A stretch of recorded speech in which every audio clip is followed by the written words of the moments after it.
Somali Salvation Democratic Front, initially known as the Democratic Front for Salvation of Somalia, was a political and paramilitary umbrella organization in Somalia, founded in 1978 by several army officers. It was the first of several opposition groups dedicated to ousting the authoritarian regime of Mohamed Siad Barre, with its power base mainly in the Majeerteen clan. SSDF representatives, along with local elders, intellectuals and businesspeople, were instrumental in the establishment in 1998 of the autonomous Puntland region in northeastern Somalia.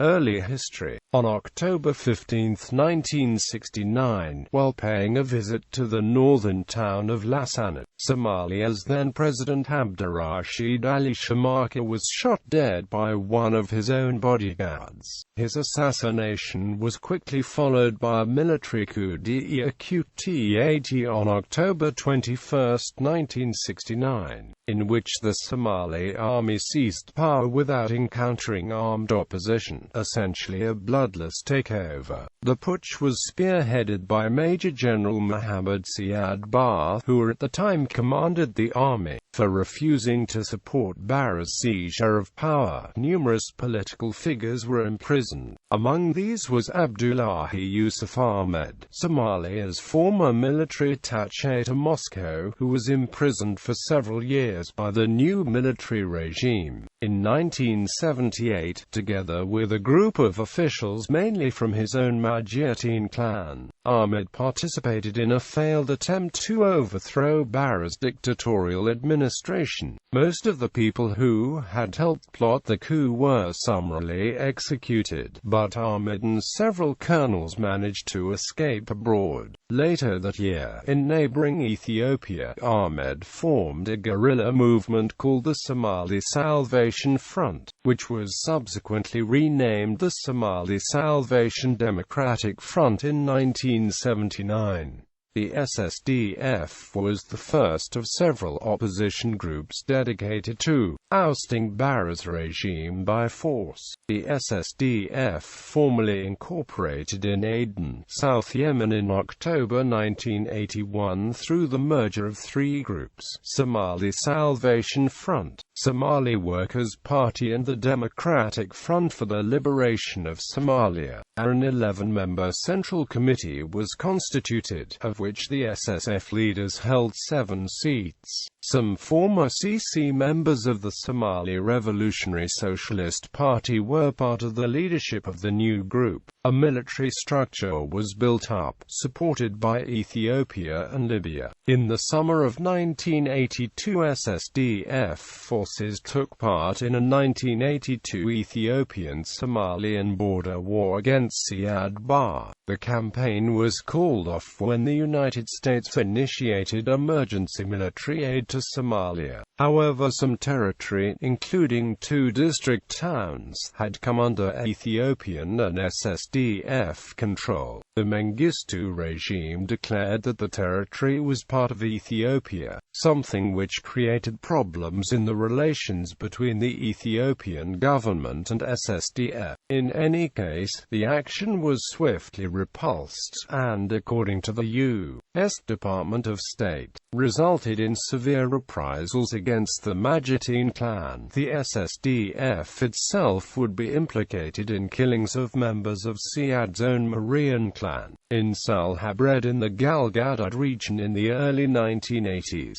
A conflict soon emerged between the former SSF and the more leftist members. The SSF clique wanted to maintain the domination of SSDF of Majeerteen and Darude clans. They made a deal with the Ethiopian government to purge the leftists. In 1984, the Mengistu government jailed many leading SSDF members, such as then-Colonel Abdullahi Yusuf Ahmed. In 1984, Mohamed Abshir Waldo was installed as provisional SSDF chairman. From 1983 onwards, many leaders belonging to the Darude clan were bought over by Barre. Many SSDF fighters defected to the regime. By 1985, SSDF had ceased most of the military operations against the Siad Barre regime. In 1986 an SSDF Congress was held, which elected Dr. Hassan Ali Umar as chairman.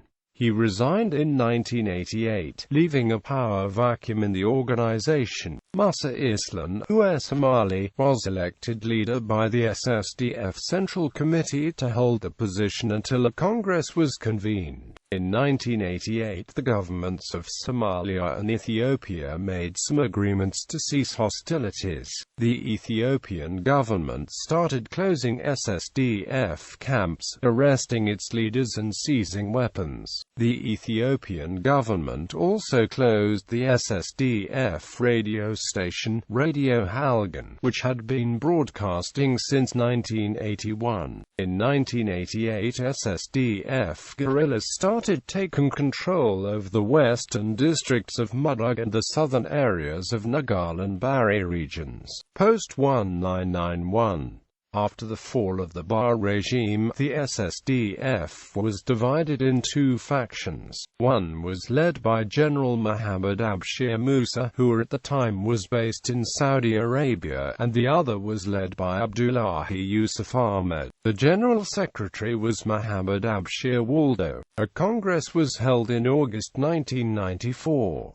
Former Prime Minister of Somalia, Abdullahi Haji Hussein, was offered the chairmanship of the SSDF by a group of clan leaders, but declined. Over the next several years, Abdullahi Yusuf Ahmed would emerge as the preeminent leader in northeastern Somalia. In 1992, he marshaled forces to successfully expel an Islamist extremist group linked to Al-Ittihad al-Islamiyya that had taken over Bosaso, a prominent port city and the commercial capital of the northeastern part of the country, Puntland. In 1998, a homegrown constitutional conference was held in Garo over a period of 3 months, attended by SSDF representatives, traditional elders, members of the business community, intellectuals and other civil society members. The autonomous Puntland state of Somalia was subsequently officially established so as to deliver services, offer security, facilitate trade, and interact with both domestic and international partners. Abdullahi Yusuf Ahmed was appointed as the nascent polity's first president. After serving 2 terms as president of Puntland, Abdullahi Yusuf Ahmed was elected in 2004 as president of the Transitional Federal Government, an interim federal administrative body that he had helped establish earlier in the year.